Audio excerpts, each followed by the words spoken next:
බුදුනෙත පිය වූදා පටන් සැනසීමට තිබුණේ ඒ සම්බුදු බණ පද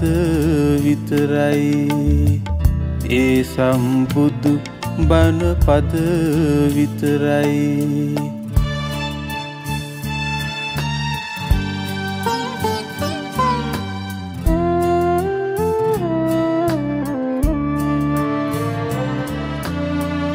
ජීවමාන මුනිඳුන් සිහි කර කර අපි ජයසිරි මහබෝ වැන්දා ධාතු නිදන් කොට අහසට නගිනා සුදෝ සුදට දාගැප් බැන්දා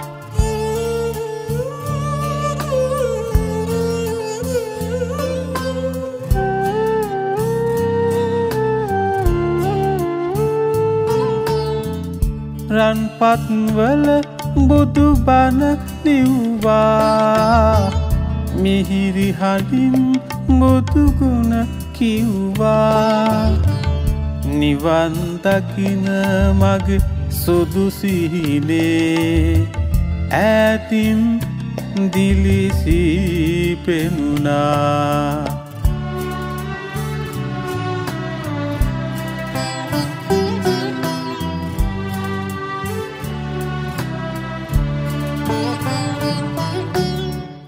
පිච්චනෙදුම් මානෙල් මල් ගොතලා බුදු රැසුන් පාටින්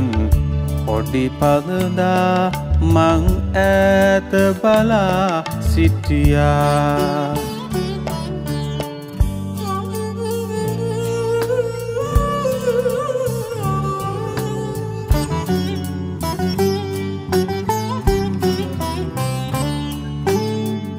නිවන් පුරේ සිට ආයවතාවක් මහ කරුණානෙත් බැලුම් හෙලා බලනු මැනවි බුදු පියාණනේ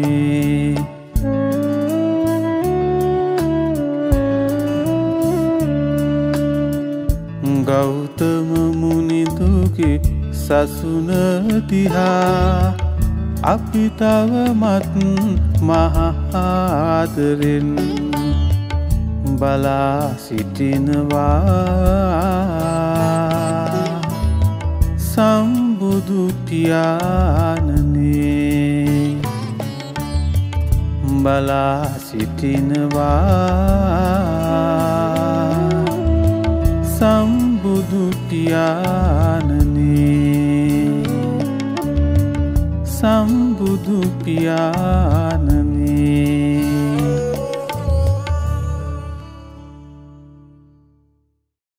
ඕදිනුවෝ අප මුනිදානෝ විදුරසුනේ සිට ජය පෑවෝ විදුරසුනේ සිට ජය පෑවෝ රාගගිනි නිවනාදම් වරුසා දේශන සුසිලිලාරේ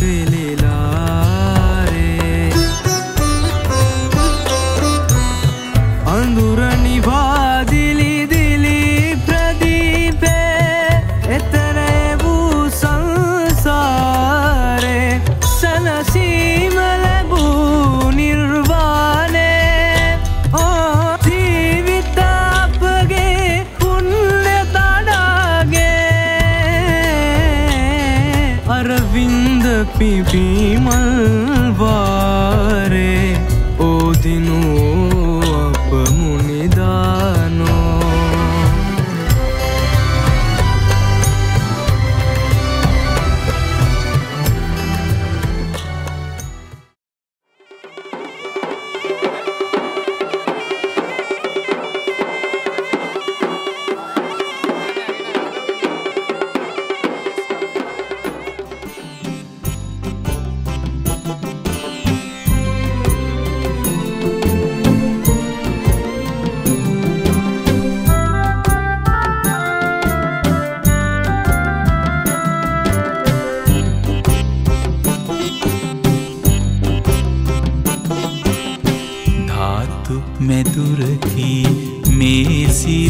තිලක අපේ බුදුන් වැඩිය බිම බුදුන් හිඳින බිම මේ දම් දීපය අපි පින්හාරයි බැලු බැලු හැම දෙස බුදු හිමි වැඩ ඉන්නේ බුදු හිමි වැඩ අපේ කේතාරාම විහාරස්ථානයේ ඒ ලෝතර බුදුරජාණන් වහන්සේගේ සර්වඥ ධාතුන් වහන්සේලා වැඩම කරා. පින්වත්නි සියලු දෙනාම කල්පනා කරගන්න ඕනේ මේ සර්වඥ ධාතුන් වහන්සේ වැඩම කළා කියලා කියන්නේ ජීවමාන ලෝතර බුදුරජාණන් වහන්සේ අපේ විහාරස්ථානයේ වැඩම කළා හා සමානයි කියලා. ඒ නිසා පින්වත්නි අපි මේ තුන් දවස මුළුල්ලේදීම ඒ ලෝතර තථාගත සම්මා සම්බුදුරජාණන් වහන්සේට අනේක විද පුද පූජාවන් පැවැත්වීමෙන් මහා කුසල කර්මයන් රැස් කරගෙන අධිෂ්ඨාන කරගන්නට ඕනේ මේ මහා කුසලයන්ගේ බලය හේතු කරගෙන මට ඒකාන්ත වශයෙන් ඒ ලෝතර බුදුරජාණන් වහන්සේ විසින් ප්‍රත්‍යක්ෂ කරවදාළ උතුම් මහා නිවනින් සැනසීම ලබා කර ගැනීමට මේ කුසලයේ හේතු ප්‍රත්‍ය වේවා කියලා ප්‍රාර්ථනා. ඊතාම භක්තියෙන් ඊතාම ආදර ගෞරවයෙන් පින්වත්නි ඔබ විසින් සම්පාදනය කරලා තියෙන සියලු පුද පූජා විධීන් සම්පාදනය කරන්න ඕනේ පූජා පවත්වන්නට ඕනේ. ඒ වගේම පින්වත්නි මලක් පහනක් නමුත් පූජා කරලා බත් සරලුවක්වත් පූජා කරලා ලෝතර බුදුරජාණන් වහන්සේ අභිෂේකදී අපි අධිෂ්ඨාන කරගන්නට ඕනේ. මේ කුසලයේ හේතු කොටගෙන මට මගේ ගුරු දෙමව්පියාදීන්ටත් ඒකාන්ත වශයෙන් නිවන් සම්පත් සාධනය කිරීමට හේතු ප්‍රත්‍ය වේවා කියලා ප්‍රාර්ථනා කරනවා.